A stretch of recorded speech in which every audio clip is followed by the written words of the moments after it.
What's going on, YouTube family? Welcome to Automotive Life. My name is Lucky, and today we're going to be talking about the massive amount of recalls that Hyundai and Kia have put out. Now, they just put out a brand new one 3 days ago. We're going to go over this one, but we're also going to cover all the actual recalls and TSBs from the last 2 years, and it'll blow your mind. Now, before I get into content, give me a huge favor and gently squeeze the like button for YouTube algorithm and helps you find more amazing people like yourself that enjoy automotive content. Also, please consider subscribing. We do post 2 times a week, so make sure you click the notification bell.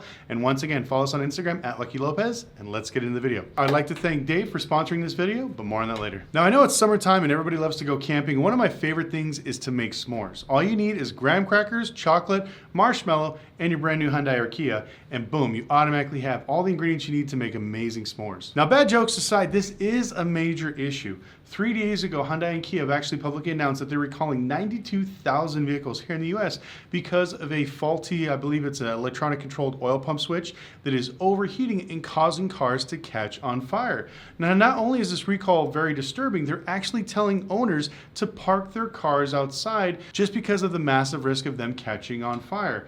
Now, a lot of people were caught off guard, and this has been basically circling the news, and it's just exploded all over social media. Now, remember, during the pandemic, a lot of these people bought a lot of these Hyundais and Kias way over MSRP, and now they're not only having to deal with the fallout of the values, every time recalls and things like this come out, it actually affects and hurts the values. So you have all these people probably freaking out like, oh my God, I paid 30 grand over for a Palisade. Now the thing's gonna catch on fire in my garage. So something I'm gonna tell you guys right now, if you have a recall, you definitely wanna call the dealership right now. So I'm gonna go ahead and read off the list. It's gonna be affecting 23 to 24 Palisades, 23 Tucsons, Sonatas, Elantras, Konas, and as far as the Kia brand, 2023 Souls, Sportages, and 2023 to 2024 Stelios. Those are all the ones with this current recall. So if you have one of those vehicles, call the dealerships today and set up where you can actually get those items replaced ASAP. It's very important. Also, when you take your car in, ask them for a technical service bulletin, which is a TSB.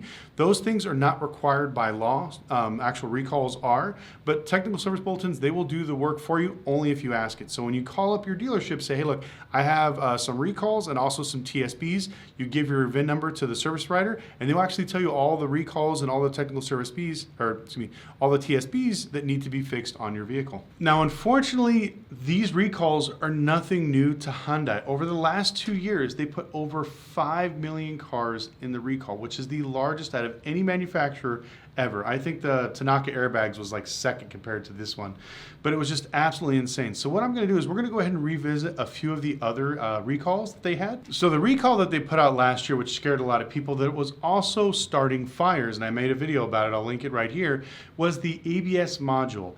As you guys know, the economy is slowing down and we're going into a recession. So if you're living paycheck to paycheck, struggling to make ends meet, it can be extremely stressful when unexpected expenses come up. And that's where today's sponsor, Dave, comes in. Dave is a banking app that can help you get an extra $500 with extra cash. With Dave's banking app helping you get up to $500 instantly with extra cash. That's more money to fill your tank, to get your car repaired, to catch up on bills without having to worry about waiting to your next paycheck. You could tackle those expenses today without being stressed out. Millions of people have already downloaded the Dave app to get financial relief when they need it with extra cash. So if you need some extra cash to help you pay with bills or unexpected car repairs, download the Dave app today and think of it as a helping hand from the future you.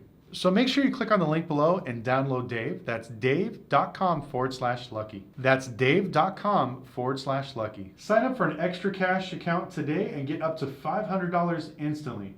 For terms and conditions, make sure you go to the link down below. Transfer fees apply with banking services provided by Envelop members, FDIC. Thanks so much to Dave for sponsoring this video. Make sure you guys check them out. Some sort of debris got on the actual component and it actually heated up the computer and caused the car to catch on fire. Some of the known symptoms were flashing ABS lights or ABS lights not turning on or turning off, and those were some of the telltale signs that you had these problems. Now, one of the big things about this was not brand new vehicles. I'm gonna go ahead and read off the list so this way you have it and also put it on the screen. We're talking 2016 to 2018 Hyundai Santa Fe's, 2017 to 2018 Santa Fe Sports, 2014 and 2016 Kia Sportages, 2019 Santa Fe XLs, 2014 to 15 Tucsons, and 2016 to 2018 K900s. Now, this is really bad. When you have a recall on vehicles that are already 2, 3, 4 years old, This lets you know that they have massive amounts of data that show that these vehicles are catching on fire. Now, the next recall that Hyundai and Kia are dealing with is the engines actually catching on fire. Now, there's multiple things. The intake was heating up, the fuel lines were leaking. I know there's a whole bunch of them, but I'm going to play a few clips for you guys. But this was a massive recall. Originally, they said that they were only going to do about maybe 100 to 200,000 vehicles in a certain year range. But some of these models date back all the way to 2010 to 2015 with these motors, which winded up being one of the largest recalls ever in United States history. And I know not only the United States is in this, I know multiple countries, Canada, Mexico, and also the UK got into this. Now, this was such a big deal that they actually have a lawsuit pending where they paid out, I think it was $760 million. So what I'm gonna do is I'm gonna play these two clips and then we'll comment afterwards. Center for Auto Safety demanding a recall after reports that hundreds of Kias and Hyundais spontaneously caught fire.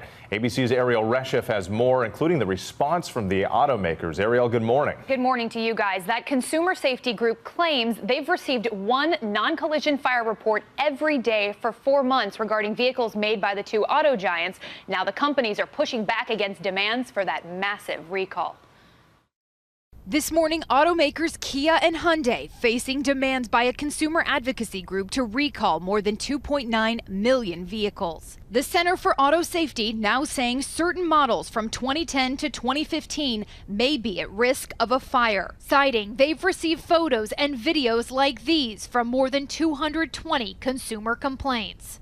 We've found almost one report every single day of one of these vehicles catching on fire. Again, no crash, it's just driving down the road and catching on fire. Florida Senator Bill Nelson asking the government to identify and address any serious safety issues. The senator hoping to avoid incidents like this one in Florida back in May. In a statement, Kia Motors America questioning the safety group's methodology and analysis, but saying it recognizes consumer safety is paramount and is committed to addressing every thermal incident. Hyundai also pushing back, saying it searched for a defect and could not find one not already covered by an existing recall, adding, in the rare case of a fire that resulted from a potential product defect, Hyundai takes immediate action to have the vehicle inspected to determine the cause and works directly with the customer on a resolution. The problem is that recall didn't impact all 3 million of these vehicles, so it doesn't cover everyone, and some folks who have had that recall repair still are having their car catch on fire. Of the nearly $760 million settlement after their cars or SUVs went up in flames. Kia and Hyundai, under the settlement, will pay Tish and millions of other Kia and Hyundai owners for repairs, damages, and loss of vehicle value.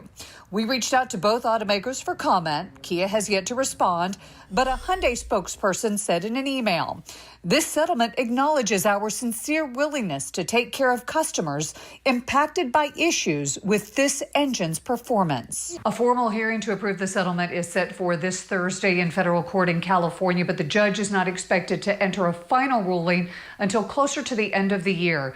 The automakers have begun sending out claim forms, and the checks could start flowing in 2021. Now, the very disturbing thing is, when you make these cars at a massive produced rate, I know there's going to be things that fall through the cracks and there's going to be issues. But one thing we've seen from Hyundai and Kia are multiple accusations of their vehicles catching on fire. Now, I actually like Hyundai and Kia, and that was one of the main cars I had for my not only dealership, but some of my rental cars. And it really kind of disturbs me the fact that this has been going on since 2010. That's almost 14 years ago with today's model date, and they're still having problems with the exact same thing. Multiple things catching on fire. Now, don't get me wrong, like I said, all these people had issues with cars. We saw the Tanaka airbags pretty much hit Honda, Toyota really, really hard. But this is actually something that I believe that is a safety concern, because like I said, it actually catches vehicles on fire. Some of these catch on fire when they're just sitting there, some are catching on fire when you drive them, and some will just catch on fire in your garage just randomly. So now there is no rhyme or reason to have this many faulty components actually catching on fire. I don't care if you want to call it thermal problems or whatever they're addressing it as, but it's all the exact same thing. Everything is catching on fire. Nothing is breaking down, nothing is wearing down, they're all catching on fire. So I think think it's pretty hilarious, but at the same point, it's very disturbing.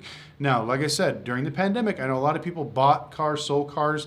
Some of these recalls and TSBs go all the way back to 2010. So it's very important that you need to call up your local service department and say, hey, look, I have an old Hyundai, I have a Kia, here's my VIN number. Do I have any recalls, and do I have any TSBs, technical service bulletins, on my car? Because it won't cost you any money. This is the thing that people are always worried about. If they got to bring their car into the dealership, they think they're going to get charged. If there's a TSB and a recall, 9 times out of 10, they will go ahead and fix it for free. And it actually behooves the dealer to do this because they get paid from the manufacturer to actually fix these cars. A lot of times, even cars that I've bought, like I bought a few Hyundais and Kias with bad motors, bad transmissions off of Craigslist and Facebook. All I did was basically call Hyundai and Kia, tell them I'm having an issue, and then see if there's any types of recalls. And a lot of times they'll just put the new motor in there for free because there's a lot of these issues that come out like this, where I think some of the warranty goes all the way up to like 150,000 miles. But it's very important that you call every single dealership you can and plead your case. And even if one dealership says, no, we can't help you, we don't want to do it, don't be afraid to call multiple dealerships and see if you're having these types of issues, if they can go ahead and address them, fix them, and sometimes replace your motor, transmission, or some of these faulty components. Because you owe it to yourself and not only your family to make sure that these things are safe, but then keep track and record of this, because I know that in some of these cases, don't quote me on this, I know that people are suing them right now as we speak, trying to get their vehicles bought off. Now, if they can get you the parts in a relative quick time, I know some of these cars are being limit lawed out and then they're just going to give you a different car. So you could try that angle. It's going to be a little bit harder, but try to see if you can either get it fixed, get your way out of it, or do something like that. Also, if you are a Turo host or hire car, something like this, these things will affect you because as soon as they hit Carfax, which I think they did yesterday, if you own any of these vehicles and you're renting them out, Turo is going to kick you off the platform and not let you rent the car. So it's very important that you get these things addressed as soon as possible. Dealers, unfortunately, a lot of you guys, believe it or not, it's illegal. When it comes to safety, we can't sell these cars to consumers because eventually if something happens, they can turn around and sue you. Even if you sell it as is, they're going to say you knew about the recall and you didn't take care of it. So if you're a dealership that owns this, once again, just take it in, get rid of it. Get it fixed. If you can't get it fixed in a quick enough time, take it to the auction and just dump it, get rid of it, get another car, something that doesn't have a bunch of recalls, so this way you can actually buy it. And like I said, if you're worried about buying something in the future, it's no problem with calling the VIN number, or calling the service department, use the VIN number, and see what kind of recalls and technical service bulletins are out there. But anyways, I want to thank you guys so much for watching. If you have any more questions, please let me know in the comment section below, and we'll see you next video.